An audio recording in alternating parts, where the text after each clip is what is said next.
'cause I think I do want you next to me. Hi guys, it's me Jackie. Welcome back sa ating channel. Kung bago ka pa lang dito, mag-like and subscribe na para maging updated ka sa mga bagong balita, and don't forget to tap the notification bell. Maraming salamat! Ang channel na ito ay hindi kaakibat ng anumang ahensya ng gobyerno. Ang mga impormasyon na nakapagloob dito ay pawang research lamang po. Narito ang pinakauling datos sa implementasyon ng second tranche ng Social Amelioration Program.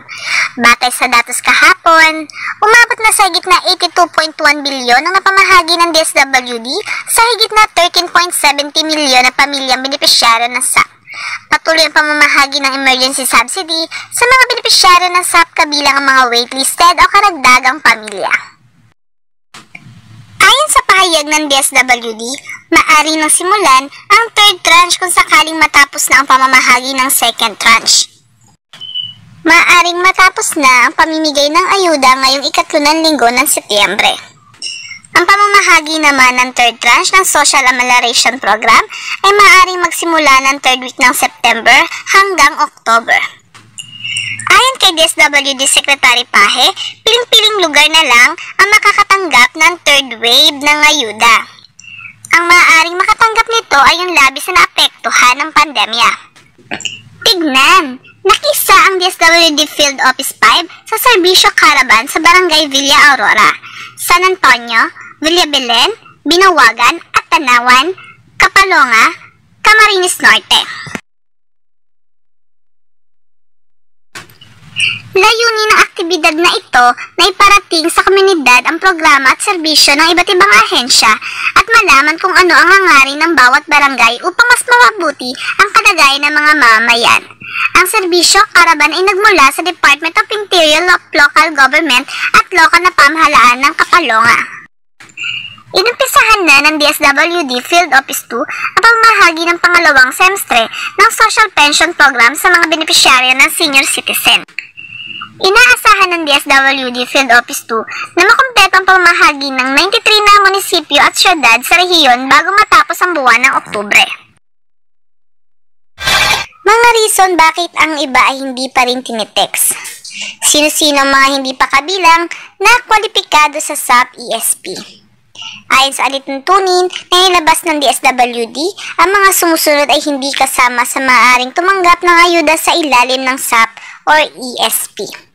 Mga halal at tinalaga ng mga opisyal o wani ng gobyerno, kahit anuman ang status ng kanilang employment, permanent, casual, contractual, cost of service, job order, mga empleyado sa pribadong sektor o nasa formal economy na maaring sumahod, mga individual na retired at nakatanggap ng pensyon, gaano man kaliit o kalaki na pensyon. Mga individual na may kapasidad na pinansyal upang masuportahan ang kanilang pangangailangan. Bakit kasali ang excluded sa SAP, ESP ang mga empleyado na pribadong sektor o mga nasa formal economy kahit no work, no pay? Sila ay hindi kabilang sapagkat meron ng Department of Labor and Employment na programang tinatawag na CAMP o COVID-19 Adjustment Measure Program na naglalayong magbigay ng pinansyal na tulungan ang nagtatrabaho sa pribadong sektor na may reduction o walang kita dahil sa ECQ. Sa kabilang banda, ang SAP, ESP naman ay naglalayong tulungan ng mga informal na sektor at nakukonsiderang poorest of the poor. Ano ang mga mahalagang tungkulin ng DSWD at LGU sa distribusyon ng SAP or ESP?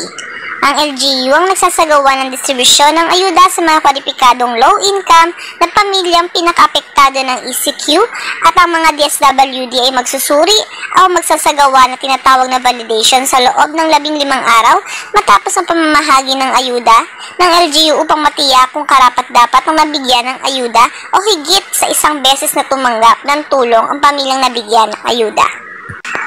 Paalala sa mga benepisyaryo sa pag-claim ng ayuda, gamitin ang nakuhang ayuda upang tugunan ang mga pangangailangan ng inyong pamilya ngayong panahon ng pandemya. Pwede itong gamitin pambili ng inyong groceries, gamot, pagkain o pambayad ng bills. Huwag gamitin ang ayuda para sa alak, sugal o iba pang bisyo. Paalala sa mga benepisyaryo sa pag-claim ng ayuda.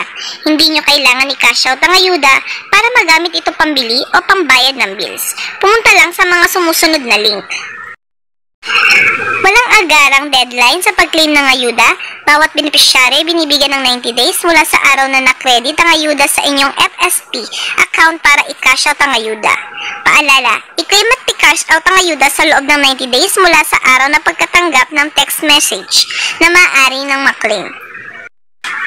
Lahat ng kwalipikadong benepisyaryo ay makakatanggap ng text message mula sa Authorized Financial Service Provider, partner ng DSWD na maaaring i-claim ang ayuda.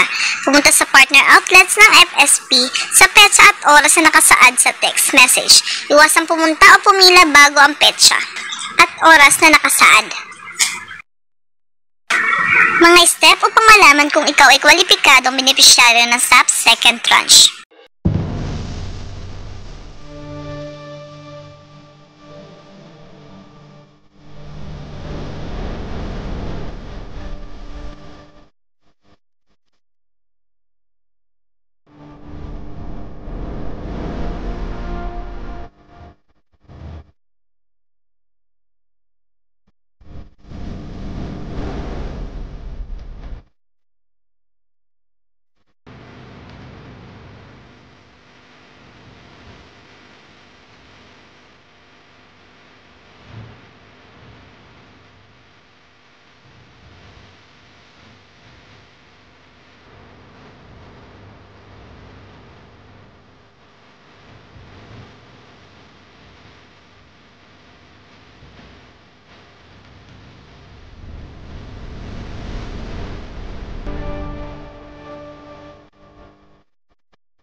Datos sa implementasyon ng second tranche ng Social Amelioration Program. Batay sa datos kahapon, umabot na sa higit na 82.1 bilyon ang napamahagi ng DSWD sa higit na 13.69 milyon na pamilyang benepisyaryo ng SAP. Patuloy ang pamamahagi ng emergency subsidy sa mga benepisyaryo ng SAP kabilang ang waitlisted o karagdagang mga pamilya. Tignan! Nasa pangatlong araw ang pagbibigay ng subsidiya para sa mga benepisyaryo ng unconditional cash transfer sa Osamis City kahapon, isinagawa ng DSWD Field Office 10 na pinapangunahan ni Director Mary Flory Dolaga. Sa kabila ng peligro na kinakarap nila, ang mga empleyado ng DSWD Field Office 10 ay sumisikap na pagbibigay ng subsidiya upang magamit ito sa pamilyang naapektuhan ng pandemya. Tignan! Namahagi rin ng DSWD Field Office 1 ng family food pack sa mga residente ng Barangay Santiago Sur, Cabala Union bilang pakikibahagi sa pagunita ng National Crime Prevention Week. Kabilang din sa mga lumahok na ahensya at nagbigay ng iba't ibang kagamitan ang Napolcom Region Office 1, Philippine National Police, Bureau of Jail Management and Penology, at ang Rotary Club of Metro San Fernando, La Union. Umabot sa 328 na waitlisted na pamilyang benepisyaryo sa Kalinan District, Davao City ang nakatanggap ng kanilang ayuda sa ilalim ng Social Amelioration Program sa pamamaraan ng direct payout.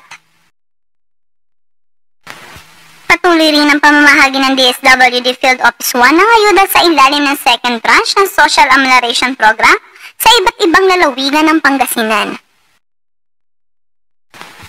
Isa lamang si Nanay Marcelina sa nakatanggap ng ayuda sa ilalim ng nasabing programa, kabilang sa 50,676 na waitlisted na pamilyang benepisyaryo sa buong Region 8, sa kasalukuyan, nakapamahagi ng DSWD Field Office 8 ng 252 milyon sa pamamagitan ng direct cash payout at pag-claim ng ayuda sa remittance center sa pamamagitan ng digital payouts. Patuloy pa rin ang distribusyon ng ayuda sa iba't ibang lugar. Maraming salamat po.